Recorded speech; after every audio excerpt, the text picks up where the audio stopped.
In this session, we are going to talk about operators. And when we talk about operators, operators are the symbols that we use in our expressions. Okay.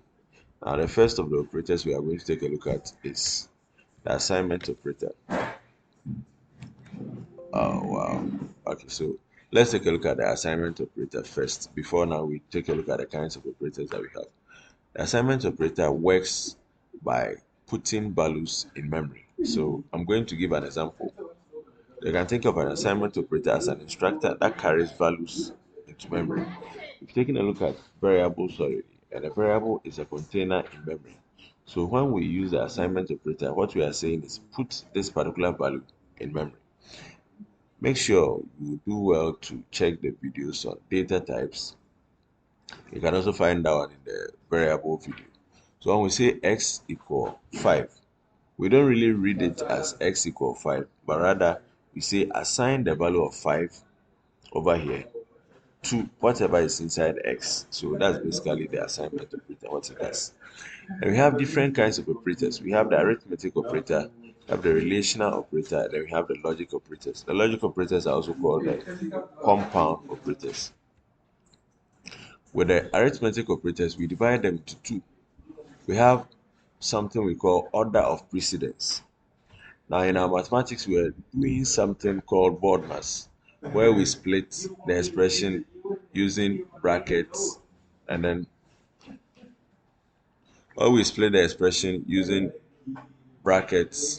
and then when we split them using brackets, we use something we call BODMAS, brackets of division, multiplication, addition, and then subtraction.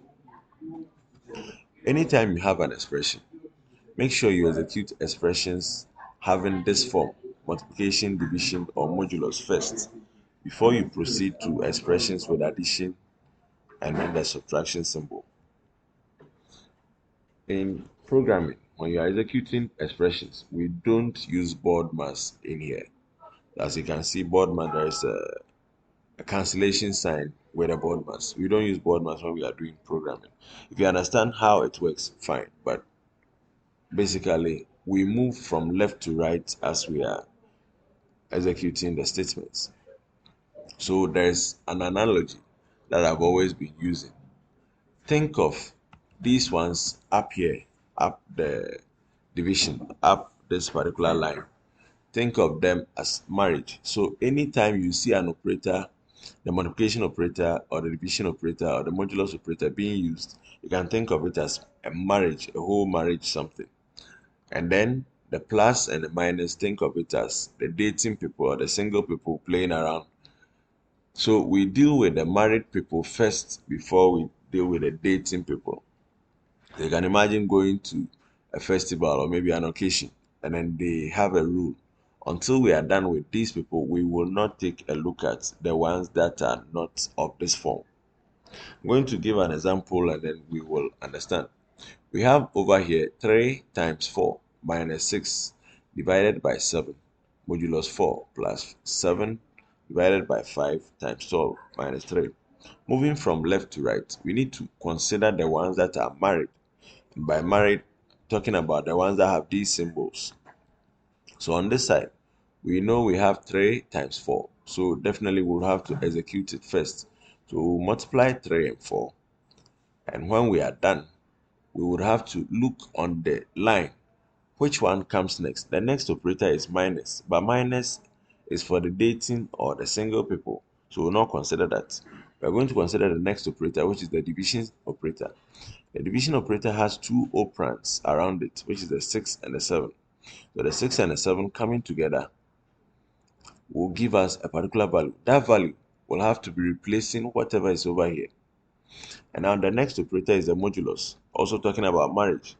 So we need to get that single value we'll get from here, merge it with the modulus and then the 4.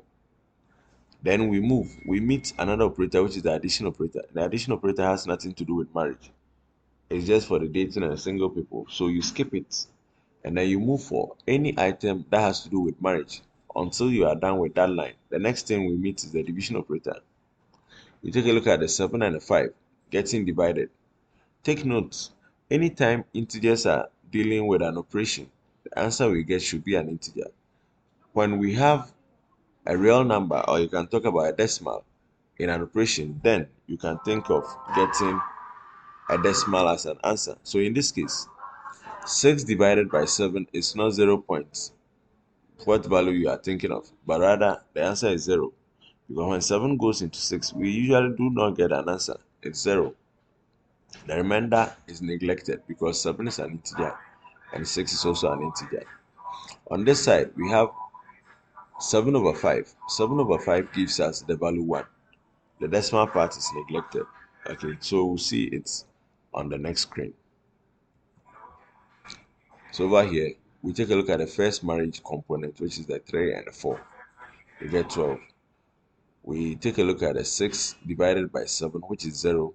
And then we now do the modulus 4, which is the next marriage component, giving us 0. 7 over 5 gives us a 1 because we neglect the decimal component. And then we multiply the 1 by the 12 and eventually we get 12. So whatever we get, we replace it by wherever we pick them. And this is basically what we have. We have relational operators, and these are the symbols. When you see equal, equal, we are only making an assertion or a comparison. Okay, you have the less than, greater than or equal to is written like this.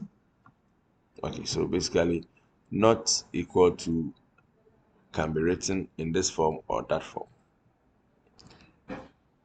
This is an assertion saying that 4 is equal to 5. Because we know that this is not true, we know that this particular expression, which is an assertion claiming that 4 is equal to 5, is false. That's why I've written this. This sign means I'm commenting, I'm describing whatever is on the left side. 5 is equal to whatever is in the bracket. Whatever is in the bracket is saying 7 minus 2. Is 5 equal to 7 minus 2? The answer is true. Over here, we've used the assignment operator saying that we are assigning 6 to the variable x. Now we are saying that x plus 2 is less than or equal to 9. X plus 2 is actually 8. Is 8 less than or equal to 9? And the answer is true. So that's basically the use of the relational operator. Okay, so you can follow suit, and there are several examples that you will meet. With the AND operator, the OR operator, and the NOT operator, I'll describe it in another video in detail. That's why we'll end for operators.